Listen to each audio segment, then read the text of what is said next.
Bonsoir Anjali, Bonsoir, chef. comment tu vas? Très bien. Et toi? Ça va très très bien, comme d'habitude. Alors, ce soir, Anjali, on se retrouve pour le 109e cycle d'investigation de l'Académie Grifasi. Alors, c'est un protocole avec une partie fixe et une partie un petit peu plus libre où on ira explorer ce qui émerge pendant les questions de la partie fixe. On peut aussi ajouter qu'on est plusieurs équipes de par le monde de la team Grifasi à partir enquêter au même moment sur le même sujet, chaque semaine un sujet différent. Alors, Anne-Julie, tu ne connais pas le sujet de l'enquête. Non. N'essaye pas de lire dans mes pensées. Non, je suis en état d'hypnose. Voilà. Alors, Anne-Julie, dès que tu es prête, on peut y aller. C'est parti. Ok. Alors, Anne-Julie, je vais compter de 10 à 1. Et tu peux prendre une bonne inspiration. Et c'est vraiment comme si le corps relâchait toute tension, toute fatigue. À nouveau, curieuse, tu peux prendre une autre bonne inspiration. Et c'est comme si à l'expiration, la deuxième fois, c'était 2 fois plus fort. Tu peux être curieuse d'à quel point, et émerveillée aussi en même temps d'à quel point ton corps sait se détendre naturellement quand tu le laisses faire. À nouveau, tu peux prendre une bonne inspiration. Constatez qu'à l'expiration, ton corps se détend encore plus. 10. Une autre bonne inspiration et l'effet démultiplié. 9. Tu peux moduler tes fréquences à l'intérieur. Trouver le bon état, la bonne fréquence. La fréquence idéale pour toi. Je vais compter de 10 à 1 et à 1, tu seras parfaitement plongé dans l'éther, totalement à l'aise et confortable dans tes énergies, dans cette ambiance hypnotique, dans cet espace éthérique. 8. Le corps se détend encore et de plus en plus. 7. Tu es de plus en plus facilement et agréablement projeté dans l'ambiance éthérique, dans l'espace hypnotique. 6. 5. 4.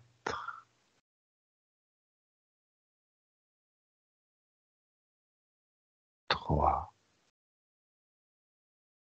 2.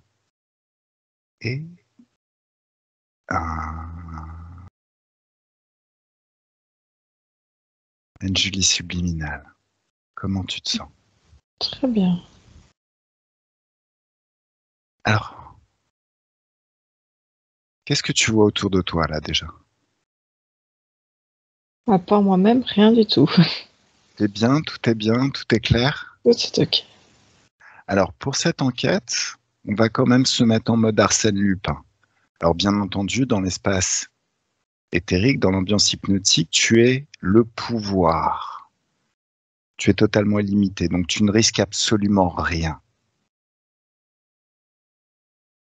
Par contre, il y a toujours plus d'informations quand on est en mode Arsène Lupin. Alors, bien évidemment, tu es une télépathe incroyable. Tu es capable d'aller chercher toutes les informations, qu'elles soient. Et rien, absolument rien ne peut voiler la vérité à ton regard. Alors, je vais te demander juste un petit instant. Dis-moi si t'es bien. Oui, oui. Ok.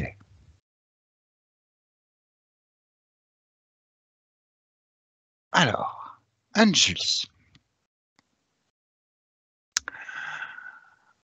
observe l'activité de l'hippocampe lorsque la mémoire peut être altérée. Que perçois-tu ou visualises-tu? Ah, attends. Non, je rigole juste parce qu'au départ, j'étais partie sur l'hippocampe, le poisson. Enfin, le Oui. poisson, je sais pas comment on appelle ça. Euh, attends.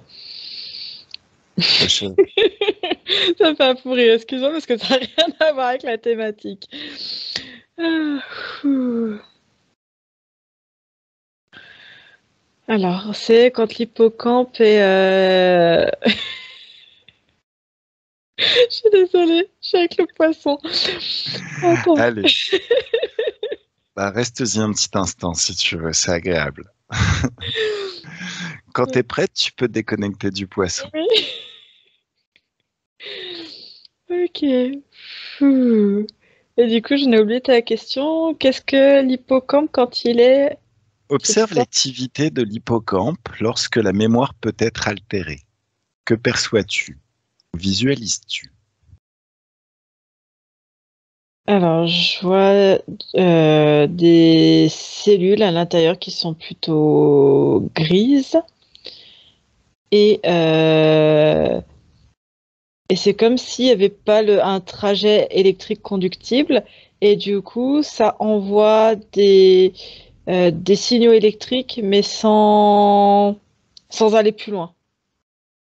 C'est-à-dire qu'il y a une information, un conduit enfin, une donnée en fait qu'on peut comparer à de l'électricité mais sans trajet conductible pour avoir la réponse donnée à cette information. Mhm. D'accord. Est-ce que tu perçois ou tu visualises autre chose?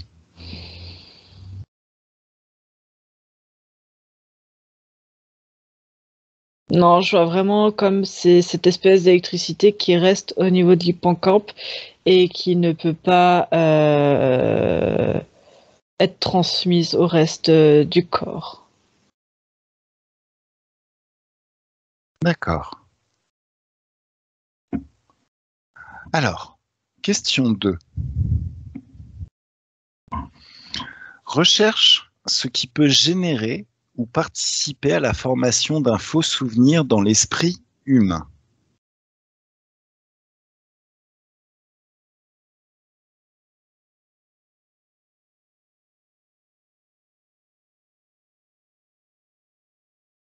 Alors, j'ai l'impression qu'il y a plusieurs paramètres. Oui. Donc un faux souvenir, c'est ça? Ou une sensation? Non, c'est pas une sensation déjà vécue, hein, c'est un faux souvenir. Recherche ce qui peut générer ou participer à la formation d'un faux souvenir dans l'esprit humain. Oui, un faux souvenir.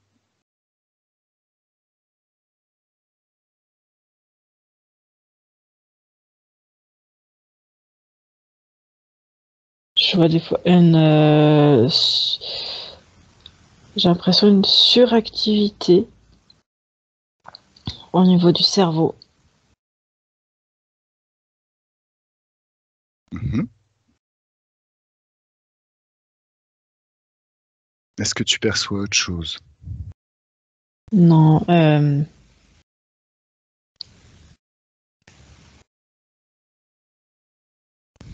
ça, ouais, ça peut être dû. Tu as des informations comme si une, une vision, en fait, je vois une mauvaise, des fois, connexion, une suractivité. Alors, soit c'est une suractivité et une mauvaise information. Euh, Comme si, par exemple, dans ta vie maintenant, une odeur, un toucher, un bruit, une, euh, une vision, en fait, enfin quelque chose que tu vois, euh, l'information est, est transmise à l'hippocampe, mais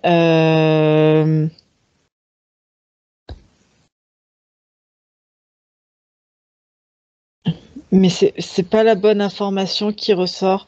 C'est pas rattaché au bon souvenir. Du coup, il y a quelque chose qui est modifié. Pourquoi c'est modifié?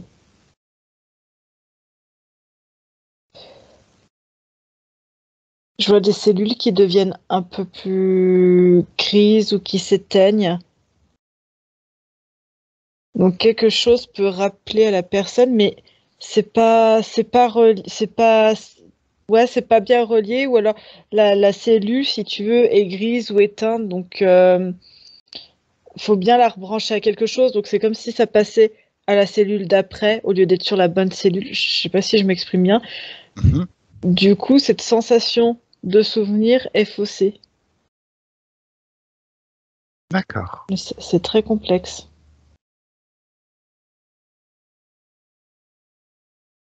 Effectivement. Effectivement. Mm. Est-ce que tu perçois autre chose?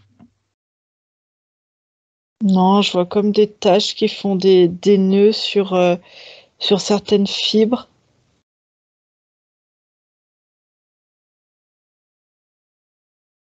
Et du coup, au lieu que ça soit plat, je sais pas, je vois des petites boucles comme ça.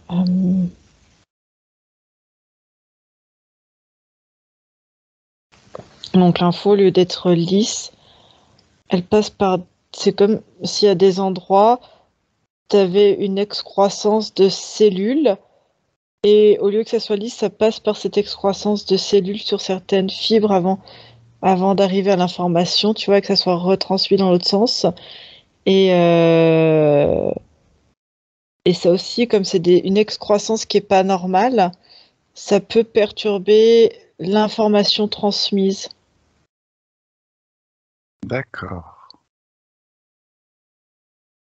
Est-ce que tu perçois autre chose? Non, pour le moment, c'est tout. Ok, très bien. Alors, question 3. Des éléments, des facteurs de nature exogène peuvent-ils modifier la mémoire d'un être humain? Oui ou non? Exogène, donc extérieur, c'est Oui, ça, hein. oui. Oui, oui. Euh, Tu as n'importe quelle en fait substance ingérée, respirée peut modifier les réponses en fait, peut modifier la mémoire, les souvenirs. C'était ça, hein, ta question. Oui, des éléments, des facteurs de nature exogène Mm. peuvent-ils modifier la mémoire d'un être humain? Oui ou non? Mm. Oui, tout à fait. Alors, question 4. Lesquels sont-ils?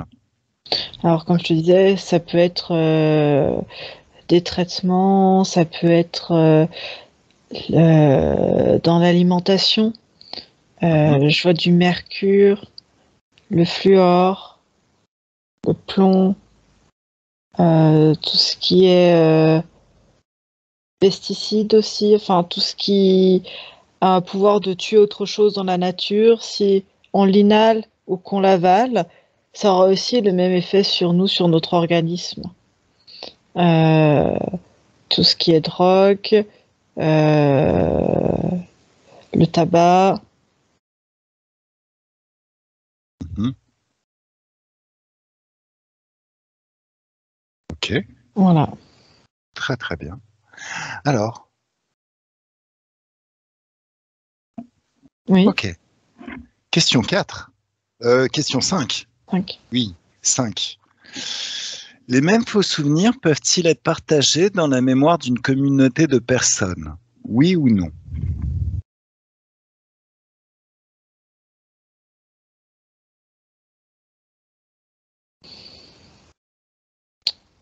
Alors, j'ai une réponse, c'est oui et non, parce qu'un souvenir est propre. Mais à partir du moment où des gens peuvent se connecter, on va dire télépathiquement et faire comme un égrégore et se transmettre une fausse information, cette fausse information peut devenir du coup collective. Mais si la D'accord. personne reste avec elle-même et avec sa fausse information, on peut appeler ça une fausse information, un faux souvenir, si elle ne communique pas à qui que ce soit, il n'y a rien. Par contre, si elle commence à le communiquer verbalement ou télépathiquement à d'autres et qui sont réceptifs à ça, Oui, après, ça peut créer comme un égrégore et ce faux souvenir se transmettre, en fait.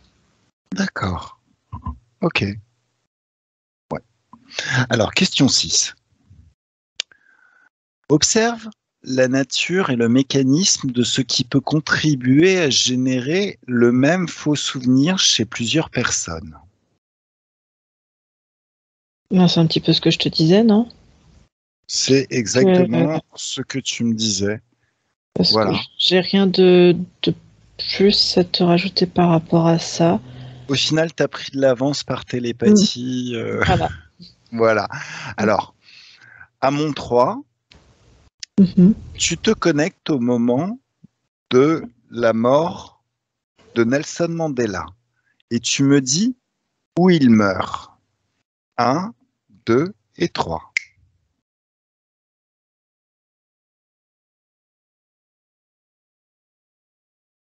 En Afrique?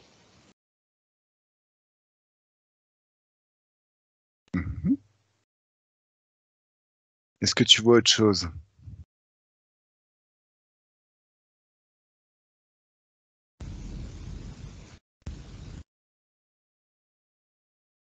Non, rien de particulier. Je vois qu'il y a beaucoup de monde autour. Les gens, alors je sais pas si c'est au moment de la mort ou juste après, je les vois tous habillés en blanc par contre.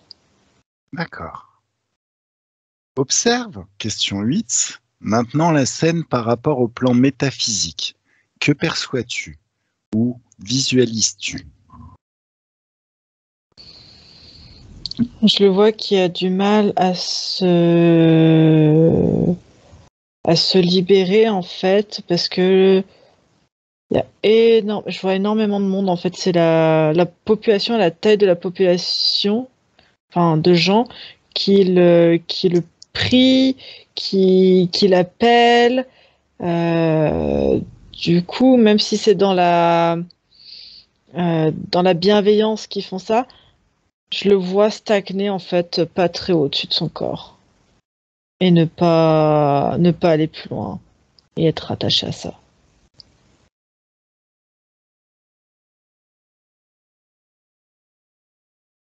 Est-ce que tu perçois ou visualises autre chose? Non, je sens l'odeur, tu vois, au moment de sa mort et après les obsèques et tout ça, je vois beaucoup de. Ça sent la bougie, l'encens, je vois beaucoup de couronnes de fleurs, d'offrandes, euh, beaucoup d'entités en fait avec tout ça autour, mais qui se présentent sous de la forme de lumière. Voilà. D'accord.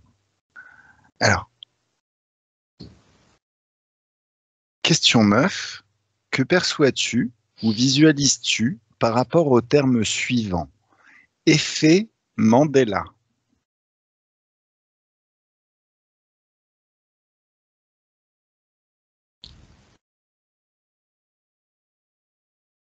Je vois les gens, quand ils pensent à Mandela, je vois juste tu vois, au fond de leur cœur, une lueur d'espoir. Je vois vraiment cette lueur d'espoir et d'amour et c'est pas le mot courage, mais oui, vraiment avancer avec de l'espoir et de l'amour. Et de liberté. L'envie d'y croire, l'envie de se battre. Je vois le chakra du cœur très activé. D'accord.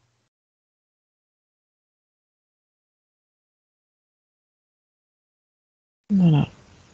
Ok. Très très bien. Alors, est-ce que tu perçois autre chose? Est-ce que tu visualises autre chose? Non. D'accord. Question 10. À mon 3, toujours en relation avec les termes effet Mandela, tu te connectes avec la conscience collective et tu me dis ce que tu perçois. 1, 2 et 3.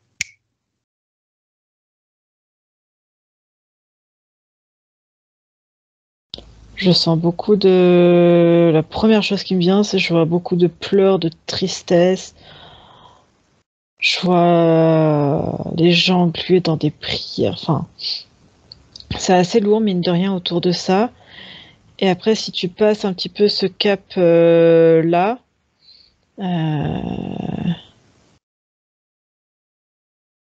je vois chez les gens, comme je te disais tout à l'heure, je vois la lueur d'espoir et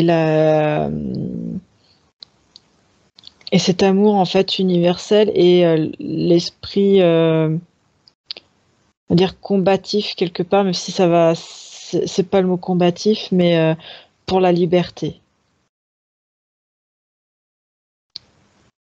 Et après, je me souviens plus de ta question, excuse-moi. Alors, Et je sais pas si je réponds. je te redis je te redis la question. À mon 3, toujours en relation avec les termes effet Mandela, tu te connectes avec la conscience collective et tu me dis ce que tu perçois. 1, 2, 3.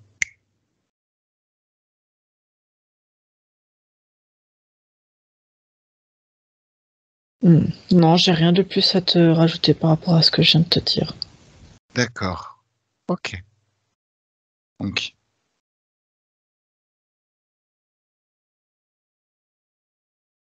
ok. Alors, question suivante. Question 11. Existe-t-il des expériences visant à la formation de faux souvenirs?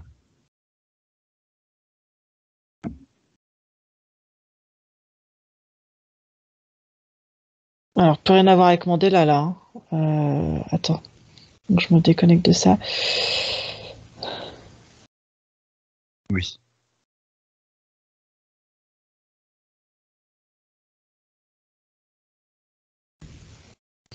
Après, n'importe quel, à la rigueur, si tu as une entité, si les gens sont interférés, n'importe quelle entité, à partir du moment où il communique avec la conscience d'un individu et lui souffle quelque part à l'oreille des messages erronés, il peut créer un faux souvenir si la personne l'imprime en elle dans son ressenti au plus profond d'elle-même et reçoit ces informations comme justes, effectivement, elle peut créer un faux souvenir.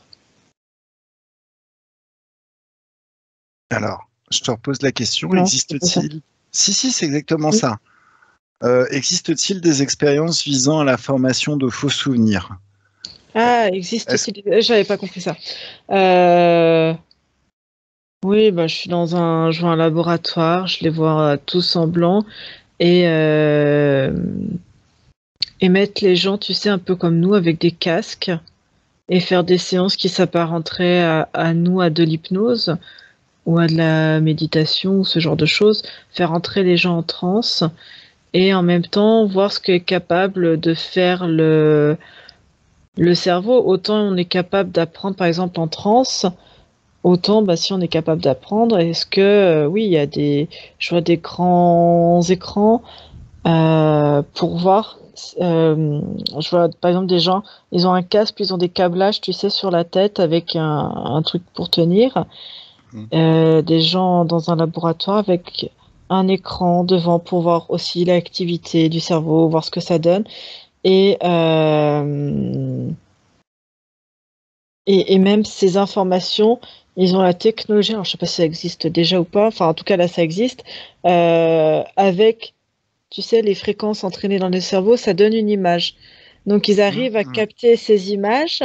Donc s'ils arrivent à capter les images à partir des fréquences, enfin des énergies du cerveau, si tu arrives à faire ce processus dans ce sens, eh ben pourquoi pas moduler, tu vois, en retour et relancer ces informations à l'aide de petites électrodes au niveau du cerveau. Mhm. Donc voilà. Pardon, là, Exactement. Mm. Ok. Très, super, super, super. Alors, question 12.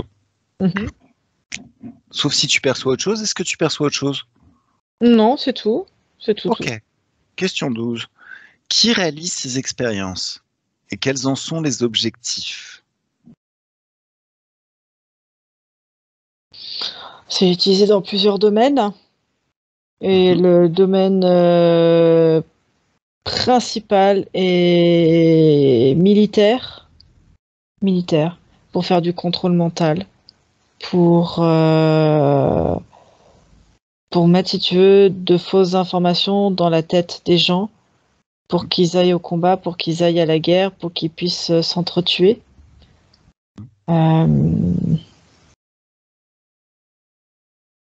Les fausses informations, je vois les médias, qui sont dirigés par les gouvernements. Parce je vois, tu vois, par exemple, quand les gens regardent la télé ou écoutent des informations, il y a aussi plein de messages subliminaux derrière. Et avec ces messages subliminaux, ça permet d'ancrer de nouvelles informations dans la tête des gens qui ne réalisent pas tout de suite. Et ça crée une autre information dans la tête. Tu vois, ton cerveau capte une autre information qu'il ne voit pas comme ça ou qu'il ne prend pas conscience. Et ça génère de nouvelles informations. Exactement. Voilà.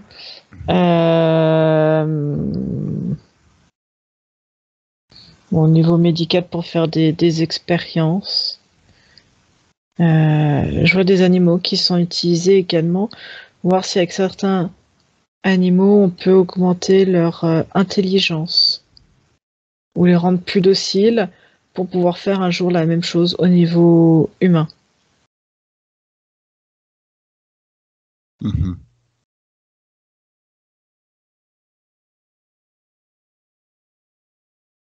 Là, je me retrouve, tu vois, aussi, il y a des fausses informations qui circulent. Je suis dans une école, par exemple, aussi au niveau de l'éducation, de l'instruction. Il y a de fausses informations et on apprend de fausses informations. C'est aussi un moyen détourné de faire rentrer les fausses informations.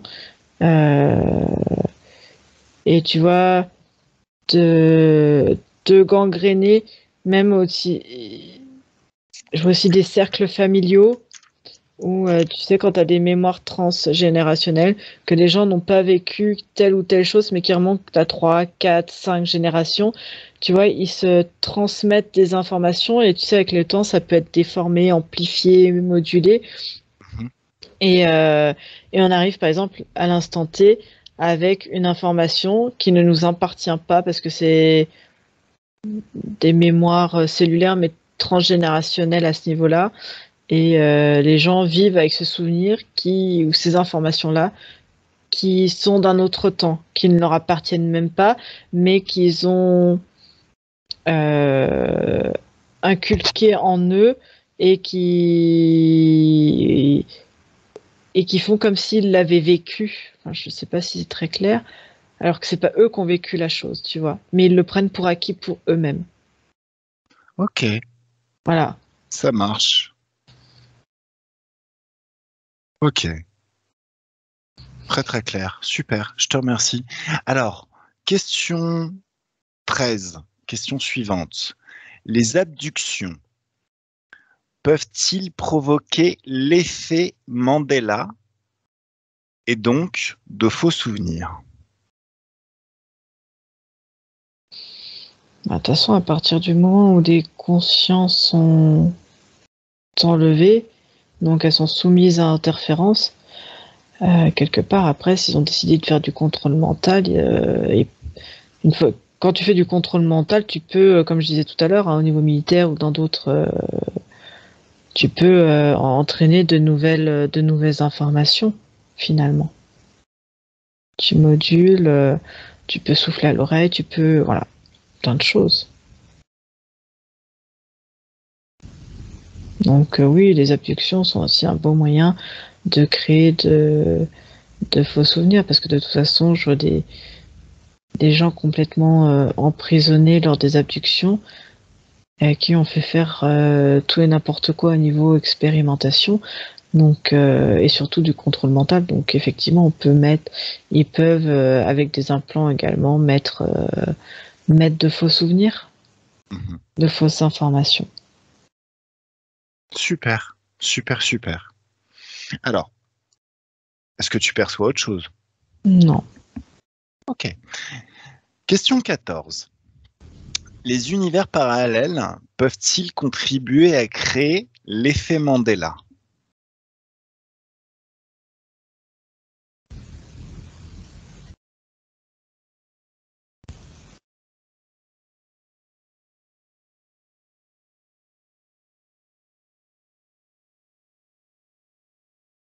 Alors, les univers parallèles. J'ai pas l'information, je vois juste des espaces-temps. Alors, je vois plutôt sur, par exemple, si des gens peuvent quelque part avoir des fausses informations sur des espaces-temps s'ils arrivent à percevoir des réincarnations qu'ils ont eues ou mais j'ai pas l'impression que ça soit par rapport à ta question en fait. Et du coup avoir des réminiscences d'autres incarnations mais qu'ils le vivent maintenant et du coup dans leur espace-temps de ici et maintenant, ce n'est pas une information qui est juste par rapport à ce qu'ils vivent, tu vois. Ou alors s'ils sont bleus. Voilà, je vois par rapport à ça, mais je suis pas sûre que ça réponde très bien à ta question. Donc, Est-ce que tu perçois autre chose? non. Ok, là on va passer dans la partie un petit peu plus exploration libre. Alors, en fait,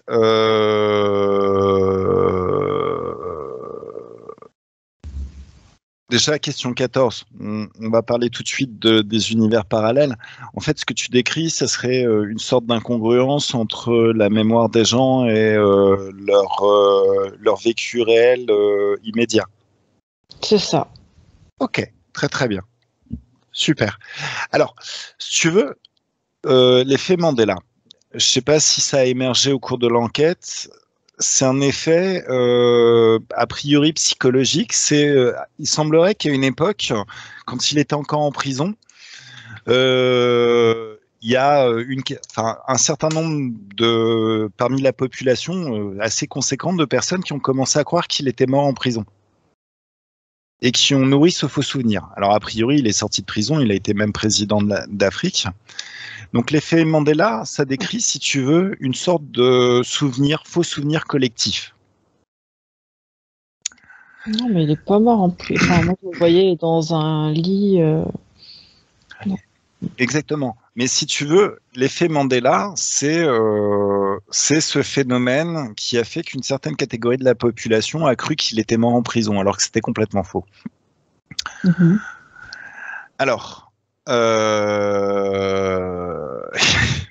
est super riche cette enquête. Il y a une foulitude de choses à dire sur le phénomène des faux souvenirs. Alors prenons du début. Donc en fait, sur la question 1, en fait, ce que tu décris, c'est une sorte de court-circuit dans le chemin que prend l'information pour créer une sorte d'émotion. C'est ça. Ok. Super, super, super, super. Alors, ce court-circuit, justement, il pourrait être causé par quoi? Tu y as peut-être déjà répondu aussi dans une des questions qu'on décrit les facteurs exogènes. C'est ça. C'est exactement ça, en fait. J'ai pas plus à rajouter. Hormis après des interférences qui peuvent faire tout et n'importe quoi au niveau du cerveau. Donc, il n'y a rien de...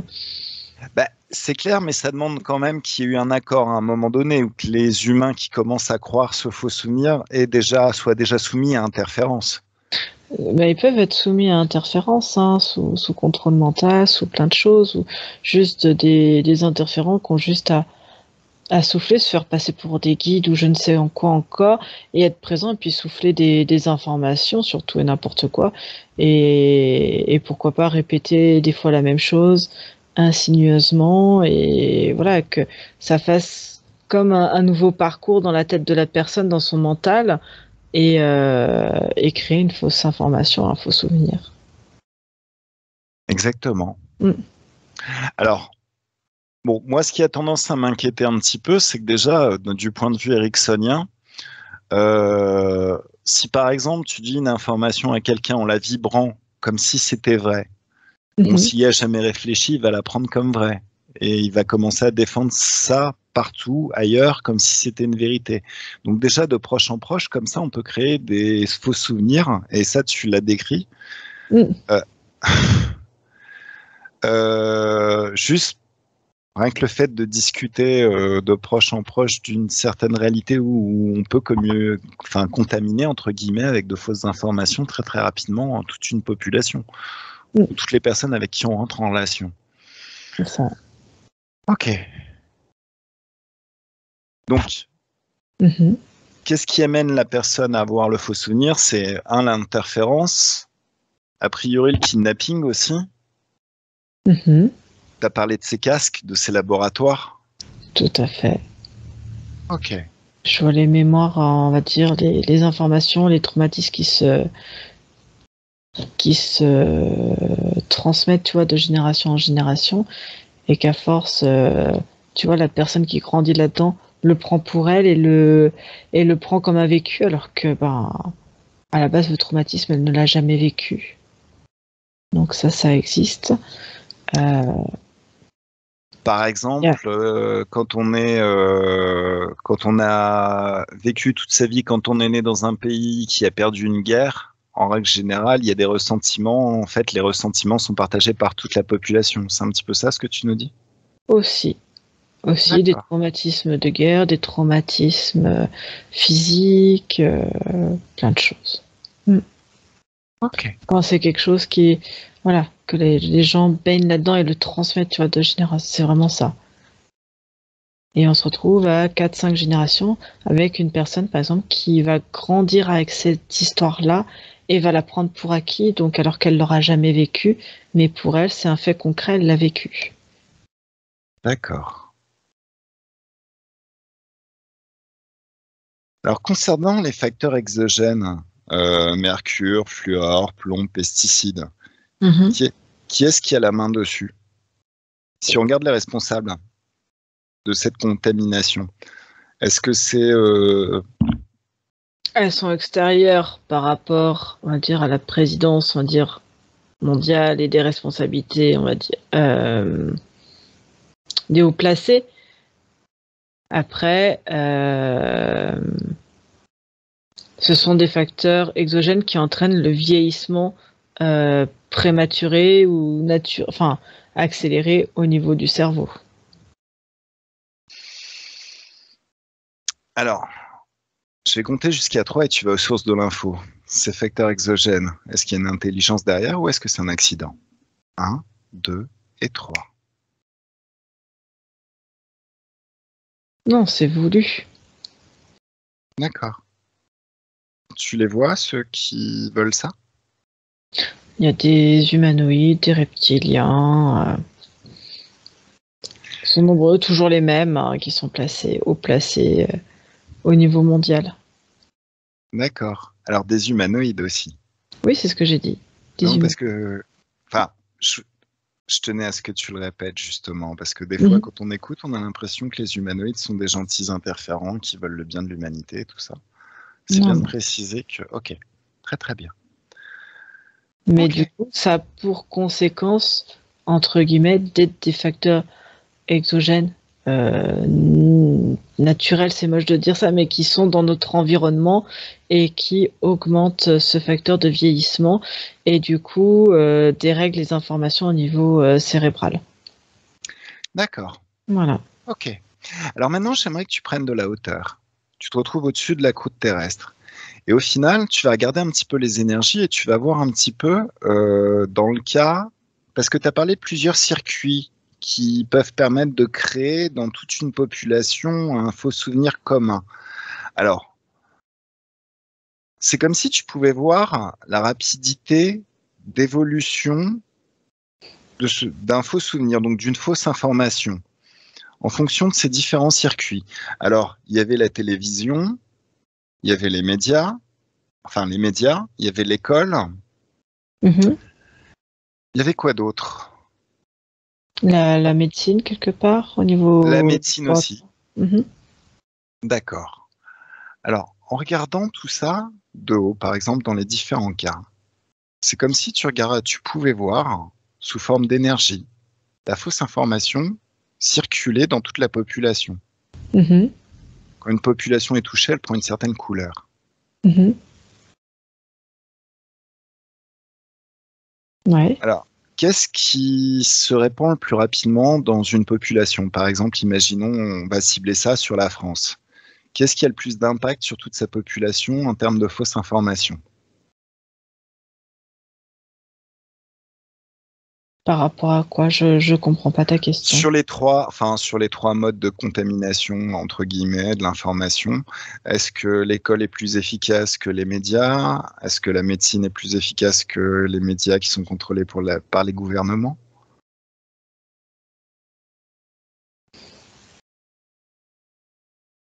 Éducation et médias en priorité. D'accord, éducation et médias en priorité. Non, en fait, si tu veux, quand l'image que je vois, c'est, tu vois, on met quelqu'un qui a une fausse information volontairement et après ça se diffuse en fait comme une rumeur. Tu sais, D'accord, quand t'es dans un groupe, hop, t'as quelqu'un qui raconte quelque chose volontairement, parce que généralement c'est volontairement s'il y a une fausse information, ou alors involontairement parce que c'est ce qu'on aura écouté au niveau d'un média ou de l'école ou d'un cercle quelconque, et hop, t'as cette fausse information, et après ça se diffuse. d'accord. Est-ce qu'il y a des zones d'ombre dans cette carte? Des parties qui ne sont pas touchées par ni l'un ni l'autre? Ou est-ce que tout le monde est touché à un moment ou à un autre de sa vie? Tout le monde est touché. D'accord. OK.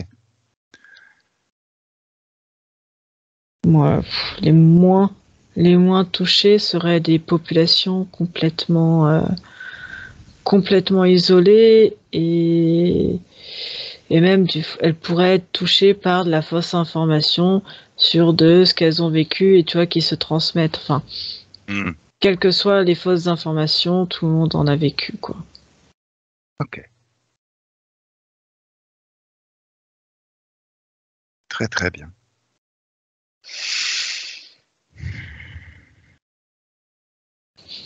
Alors maintenant, en fonction de ce que je t'ai dit, quand tu regardes, l'effet Mandela, en regardant les choses d'en haut, comment ça s'est diffusé, cet effet Mandela? Quand Le tu quoi, dis l'information qu'il est mort en prison, c'est ça? voilà, c'est ça, cette information. Quand tu prends de la hauteur sur l'événement, À un moment donné, ça a été fait exprès qu'on diffuse le fait qu'il soit mort pour plonger les populations dans un profond désespoir, tristesse, euh, certains de colère, mais ouais, complètement tuer l'espoir, mettre les gens dans un profond désespoir. d'accord. Alors, la décision, elle a été prise par qui? Aux sources de l'info. Tu veux bien? Tu veux bien qu'on aille voir, Oui, oui, oui, on peut. alors 1, 2 et 3. Toujours mort d'Arsène Lupin, hein. Rien ne peut te détecter dans cet espace.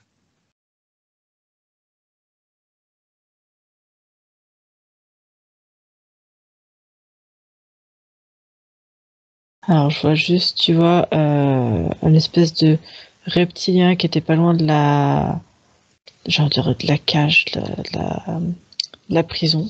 Je vois vraiment une cage, en fait, c'est pour ça. Qui rigole, et du coup, je peux capter les informations d'où ça provient. Et il dérangeait beaucoup de monde, c'est-à-dire que si tout le monde prenait la liberté, l'amour, enfin, tu as des fréquences positives, beaucoup se seraient révoltés contre les dirigeants, contre tout un système. Donc c'est plusieurs gouvernements, plusieurs humanoïdes, plusieurs reptiliens. En fait, c'est tous ensemble qu'ils ont pris la décision de le faire taire. De le faire taire. Alors, quand tu regardes les choses d'en haut, comment ça a commencé, ce faux souvenir? Par quel biais, quels ont été les leviers qui ont été utilisés? C'est comme si tu pouvais juste ralentir le temps, aussi pour voir l'info se diffuser, se répandre dans la population. On a demandé geôlier Mhm. de... Il a eu une période où il était un petit peu malade et si tu veux, ça a été le déclic. Ils se sont dit, ben tiens, on va annoncer. Donc ça a fait comme des bruits de couloir, tu sais, volontairement, hop, pour transmettre. Et puis au bout d'un moment, les gens vont aussi vers l'extérieur. Donc tu vois, ils étaient sûrs qu'en transmettant cette information qu'il était malade et qu'il était en train de mourir, que l'information allait très très vite se diffuser. Parce que je vois autour de la prison, il y avait régulièrement des gens qui restaient autour de cette prison à l'extérieur. Et du coup, en donnant cette info, ça allait très vite s'embraser, hein, très très vite. D'accord. Est-ce que tu perçois autre chose? Non, c'est tout. Ok. Concernant Mandela lui-même, Mhm. juste tu te poses la question, hein, est-ce qu'il est libre en ce moment? Non. Il est toujours en vie? Est-ce qu'il est toujours incarné? Je sais pas. Non, il n'est pas du tout incarné. Il est en tant que désincarné et beaucoup prié, donc beaucoup retenu au sol. Enfin, je le vois très très lourd, très très pesant. Est-ce que tu perçois un moyen de l'aider simplement?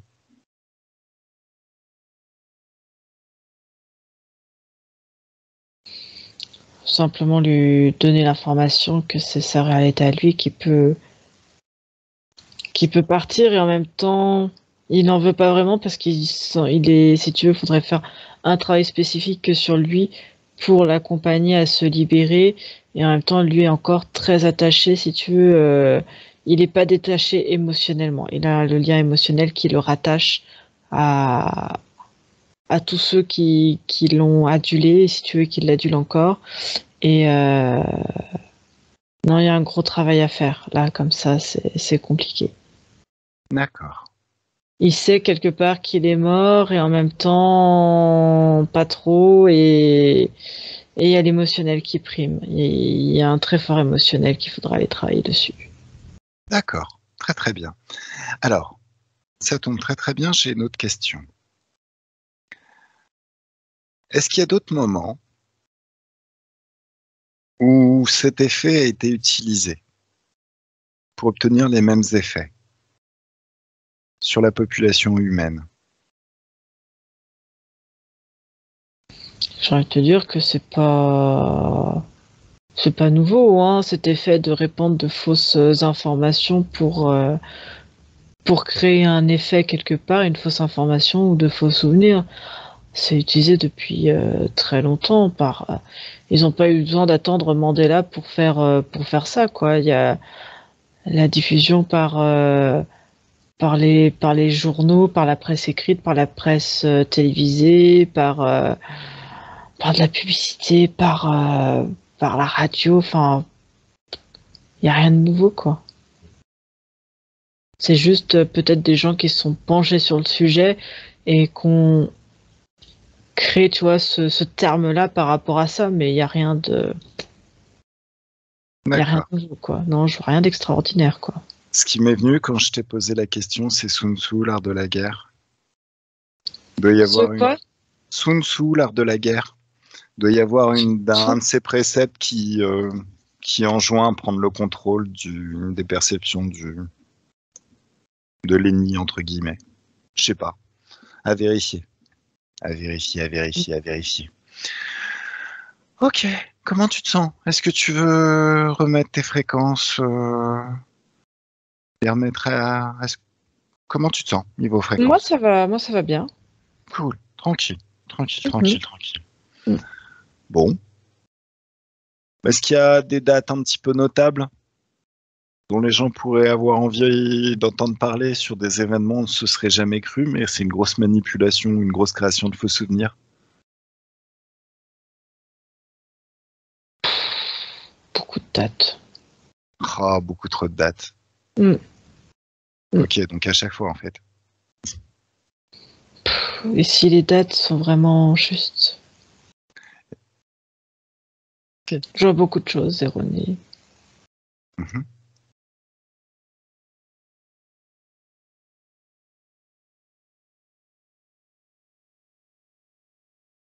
Non, il y a beaucoup de choses erronées. Ouais. Je sais pas si tout le monde est prêt à entendre tout ça ou voilà. Mais Un petit teaser? non, mais des dates.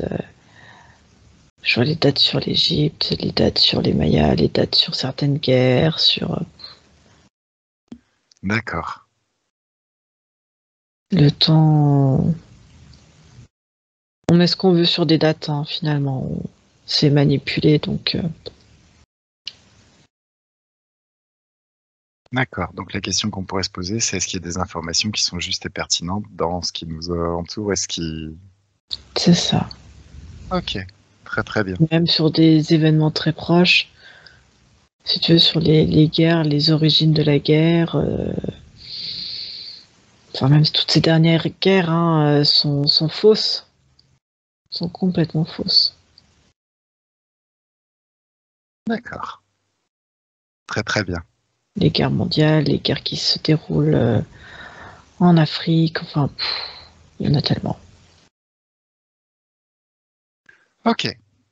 Très très bien. Est-ce que tu veux revenir? Oui, bien sûr. Ouais, je pense qu'on a bien. Alors attends, est-ce que je te demande quelques instants, je regarde si on a bien balisé le terrain. Maintenant, sur la création de faux souvenirs, voilà, a priori, je pense que les choses sont claires, les tenants, les aboutissants. Ah tiens, quelque chose de super pertinent. Là, dans ta position, est-ce que tu pourrais voir quelles caractéristiques avoir, éthériques ou autres, qui protégeraient complètement de cette manipulation aux faux souvenirs? D'un point de vue énergétique ou autre. Au besoin, c'est comme si tu pouvais faire la demande d'une personne qui est totalement immanipulable sur le globe, parce qu'elle a peut-être une personnalité ou une façon de fonctionner. Non, déjà être libre de toute interférence, c'est déjà énorme. Et Ok. puis après, sauf si tu as envie d'aller t'isoler au fin fond d'une grotte avec aucun contact, ni télé, ni radio, ni aucune personne extérieure. Ouais, effectivement, tu peux être enfermé dans une grotte. Alors, en, en tant que personne non interférée, est-ce qu'il Mm. y a des personnes qui arrivent quand même, en se baladant, en évoluant dans ce monde, dans cette matrice, entre guillemets, à tirer leur épingle du jeu et à vivre une vie libre On vit dans une... leurs expériences et leurs créations, par exemple? Moi, par exemple, je me sens libre. C'est pas pour autant, effectivement, on est tout le temps soumis à la télé, à la radio, à plein de choses, à des films. Donc, enfin, même si je suis libre, finalement, on reste quand même soumis à des loisirs ou des plaisirs de se dire, bah, je vais me regarder un bon film, écouter la télé, enfin, ou des choses comme ça, ou lire un livre. Et finalement, il y a toujours des infos qui essayent de traverser. Après, c'est savoir en conscience ce qui est juste, ce qui ne l'est pas. Voilà. Et ne pas tout croire, tout ce qu'on nous raconte tout le temps. Ok, très très Mais bien. bon, comme j'ai pas l'intention d'aller vivre comme une ermite au fin fond d'une grotte, voilà, on sera toujours entre guillemets soumis à de fausses informations partout et tout le temps, quoi. À nous de savoir faire le tri du vrai du faux. J'avoue que j'aime bien le camping, mais j'aime bien le confort aussi. Ça peut être Mm, intéressant quand même, hein. mm, mm. Voilà. Donc, sur ce, Anne-Julie, je vais compter jusqu'à 3. Attends, faut que je me déconnecte avant. Alors, à 1, tu te déconnectes de tout, absolument tout. Tout ce que tu as rencontré pendant cette session, cette enquête. Totalement, complètement, facilement, tranquillement déconnecté. Et quand tu es bien et tranquille, confortable dans tes énergies, dans ton espace de créativité, et la seule conscience dans tes énergies et dans ton espace de créativité. À 2, c'est comme s'il y avait une douce joie, une douce pétillance qui pouvait naître dans chacune de tes cellules. Comme l'impression de se baigner dans des bulles de salle de bain, un truc effervescent qui fait plein de papouilles et c'est super agréable. Et tu te sens bien et de mieux en mieux. Et à 3, tu peux revenir dans le corps, très très confortable, dans ton corps, dans tes énergies, prête à passer un excellent week-end.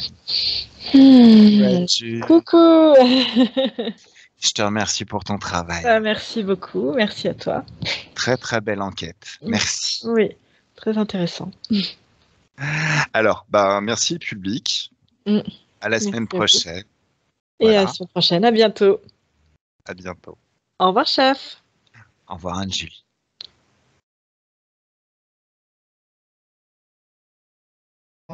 Della cosiddetta sessione di ipnosi investigativa. In realtà non esiste una sessione di ipnosi investigativa. Non che non si possa fare investigazione di ipnosi, però è che non esiste una sola sessione di ipnosi per dire si è fatta investigazione, per prendere quell'informazione come buona. Perché? Sappiamo intanto che l'informazione che arriva in ipnosi è molto contaminata, la percentuale di inquinamento dell'informazione è altissima.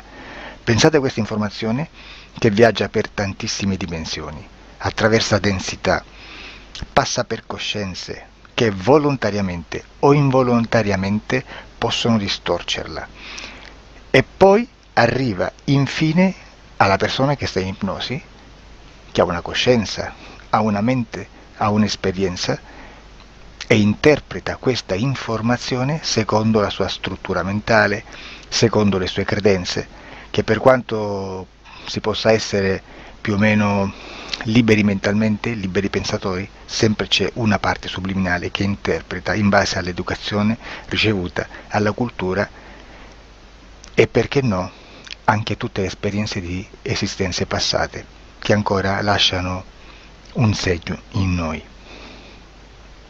Per capirci è come se dovessimo parlare con un'altra persona immersi nell'acqua a qualche metro di distanza, cercando di utilizzare un mezzo che è quello della corda vocale, che è fatto per produrre suoni da trasmettere nell'aria. Noi stiamo utilizzando questo strumento per far passare un'onda sonora nell'acqua o in un liquido. Chiaramente il suono viene completamente distorto, sempre ammesso che sia per il nostro corpo facile e non difficoltoso poterlo fare senza avere dei problemi come ingurgitare acqua o eccetera. Ma non solo. Supponiamo che per questo tipo di comunicazione utilizziamo anche due lingue diverse, per esempio un italiano e un russo o un giapponese. Per quanto possiamo anche interpretare il labiale, non possiamo capire quello che ci sta dicendo, perché la lingua è diversa. La lingua, diciamo, da dove parte l'informazione a dove arriva è completamente diversa, il codice, il linguaggio è diverso. Ma possiamo anche cercare di capirci attraverso i gesti, attraverso le espressioni facciali. Per quanto sia ipoteticamente facile poterlo fare sott'acqua, però non dobbiamo dimenticare che l'acqua non è l'aria e può distorcere l'immagine, ma non solo. Dobbiamo anche pensare che l'altra persona che parla un'altra lingua, che viene da un'altra cultura, potrebbe interpretare i segnali che noi interpretiamo come X in Y. Per noi un sì è abbassare la testa dall'alto verso il basso, per esempio, sì, e il no da sinistra verso destra, no. In alcuni paesi orientali, come le Filippine credo o qualcun altro, utilizzano esattamente gli stessi segni, ma al contrario. No, sì. Immaginate due persone di queste due culture che stanno cercando di comunicare in maniera così difficoltosa e alla fine non gli rimane altro che interpretare il linguaggio corporale. Sì, che per l'altro invece no. Cosa voglio dire con questo esempio estremo?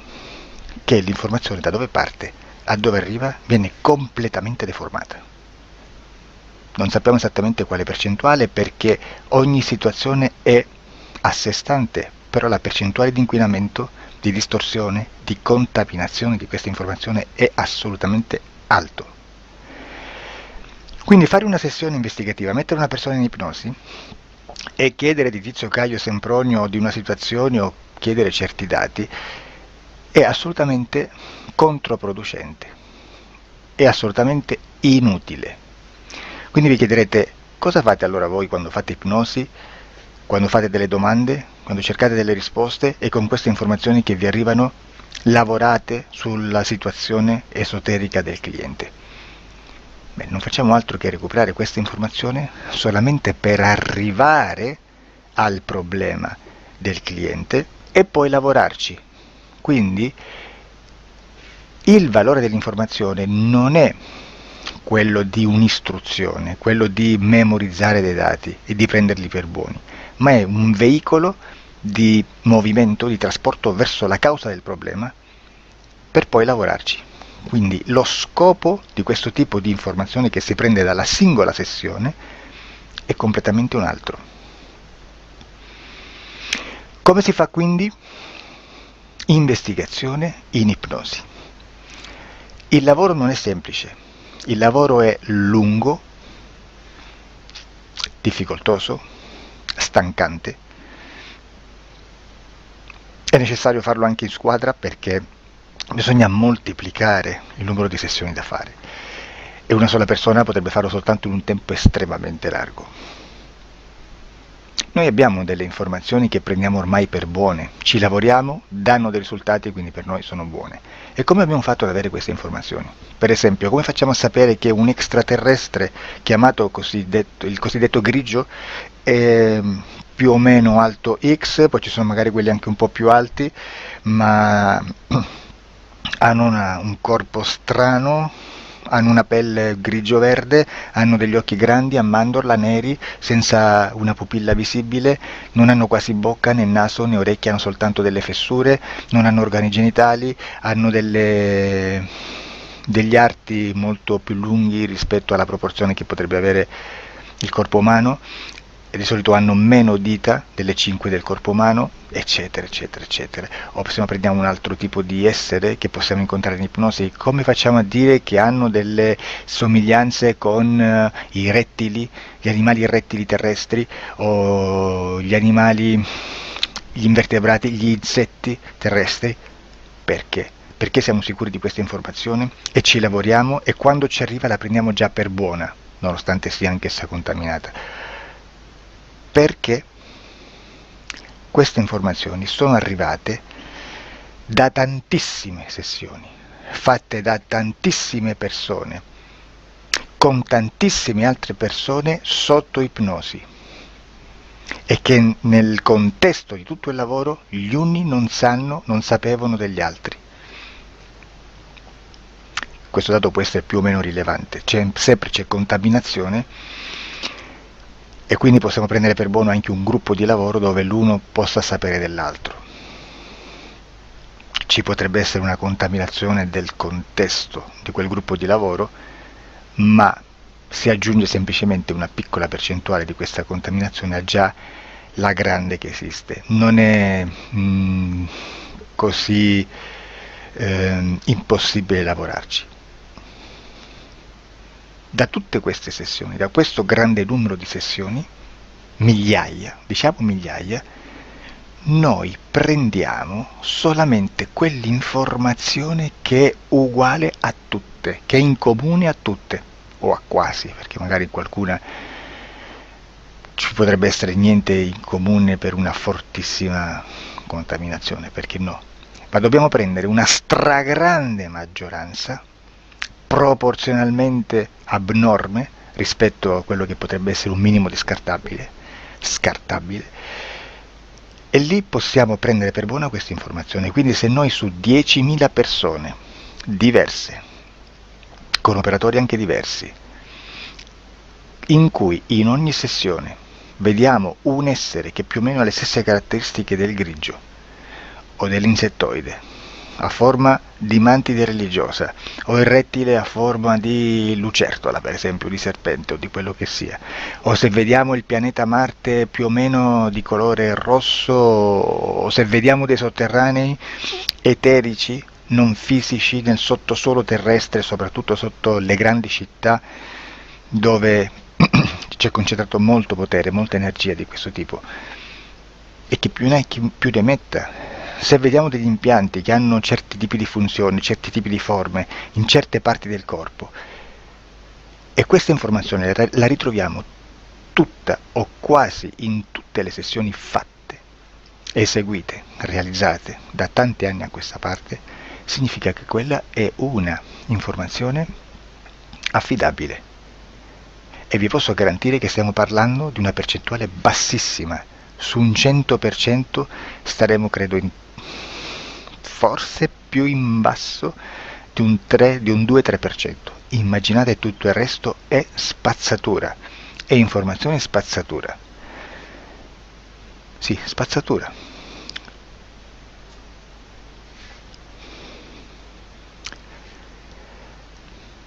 C'è anche un'altra cosa da dire. Supponiamo che un operatore faccia un'ipnosi e voglia andare a vedere cosa fa Tizio, cosa fa Caio, cosa fa Sempronio. Arrivano delle informazioni e si dice che Tizio è biondo, Caio è zoppo e Sempronio è uno sportivo. Intanto già abbiamo detto che una sessione soltanto non serve, d'accordo?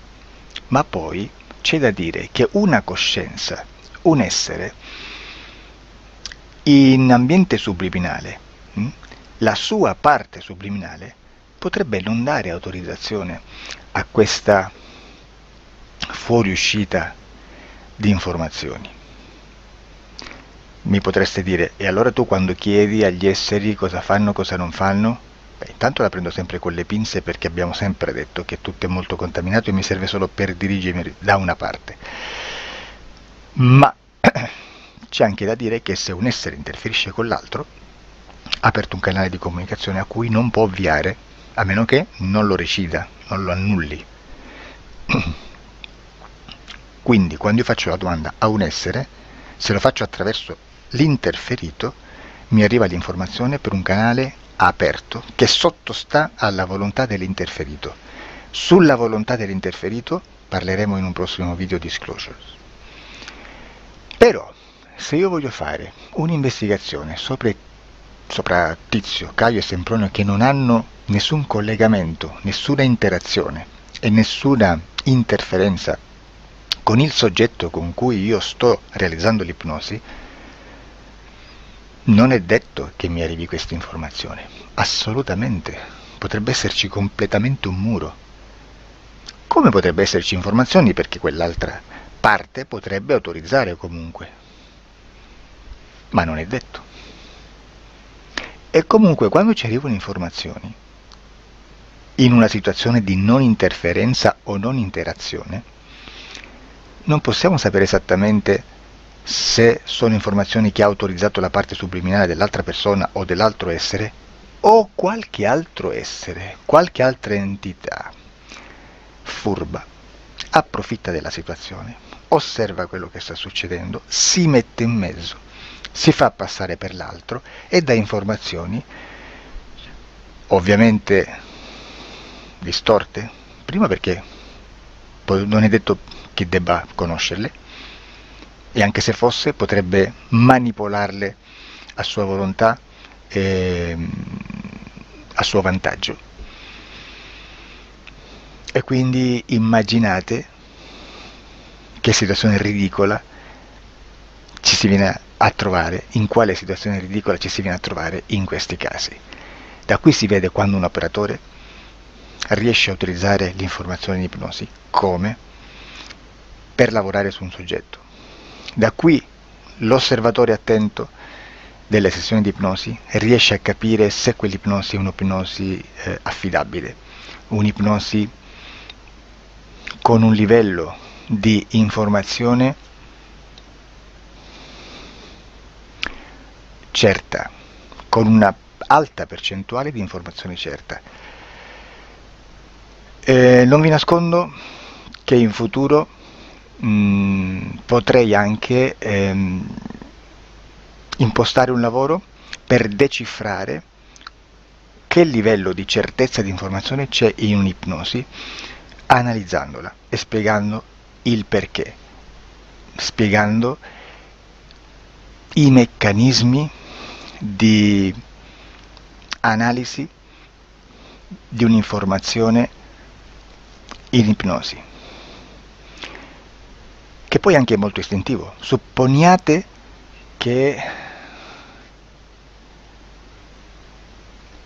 Supponiamo che dobbiamo cercare un'informazione su internet, per esempio un fatto di cronaca. Voi preferite mettervi su un sito ufficiale? A caso. L'ANSA in Italia, ADN Kronos, qualche telegiornale che, per quanto possano manipolare l'informazione ad alti livelli, comunque possiamo dare affidabile la fonte dell'informazione che viene trasmessa. Non possono trasmettere una bufala sicuramente. Verrà sicuramente manipolata ad altri livelli. Ne parleremo in altri video, ma a livello base la fonte è certa. Sicuramente non andrete a cercare questa informazione sul primo sito, il primo blog che vi passa davanti e magari c'ha 4 followers. Perché? Perché non vi dà nessuna garanzia della certezza della fonte. Non c'è un controllo né nella struttura interna di questa agenzia di informazione e né dal grande pubblico, che per la quantità di persone che attingono quell'informazione si può dedurre se l'informazione è certa o meno, perché è un'informazione che passa in un pubblico così vasto che se ci dovesse essere una distorsione con la realtà è molto probabile che venga fuori. Credo che abbia detto quasi tutto sulle sessioni investigative. Prima di chiudere aggiungo che proprio per questo stiamo conducendo dei cicli di investigazione in ipnosi regressiva che comprendono tante sessioni con persone diverse, con una buona o eccellente suscettibilità ipnotica sicuramente, per poter indagare su spazi ristretti su alcuni temi. Perché dico spazi ristretti? Perché se andiamo a prendere eventi grandi nel tempo, nello spazio, storici, parlare di qualcosa di molto generico implica una quantità di sessioni abnorme. Immaginate se dovessimo fare una sessione investigativa sui buchi neri, quanta informazione ci sarebbe e quante informazioni da filtrare. Sarebbe quasi impossibile farlo in questa maniera. Ma se noi riduciamo lo spazio di investigazione, se noi prendiamo per esempio, investighiamo sulla pedofilia nella Chiesa Cattolica, ecco, se già restringiamo il campo d'azione è molto più facile che possiamo attingere informazioni affidabili, presuntamente affidabili, con un numero di sessioni sicuramente alte, ma ridotte rispetto ad altri tipi di sessioni molto più generiche, su temi molto più generici. Quindi per fare anche delle investigazioni su temi molto generici bisogna suddividerli in temi, in dettagli, per poi alla fine, quando tutta l'informazione è stata filtrata ed è stata dedotta l'informazione comune, si possono mettere insieme per cominciare a costruire il quadro, mettere insieme tutti i puzzles. Questo è il vero senso dell'informazione in ipnosi, quando si fa ipnosi investigativa. La sessione per risolvere una problematica, un problema, con una presunta origine esoterica di un cliente, di una persona, è un'altra cosa, sono altri metodi, altre tecniche, e l'informazione si usa in un'altra maniera, ha un altro scopo. Grazie, ci vediamo al prossimo video. Disclosure.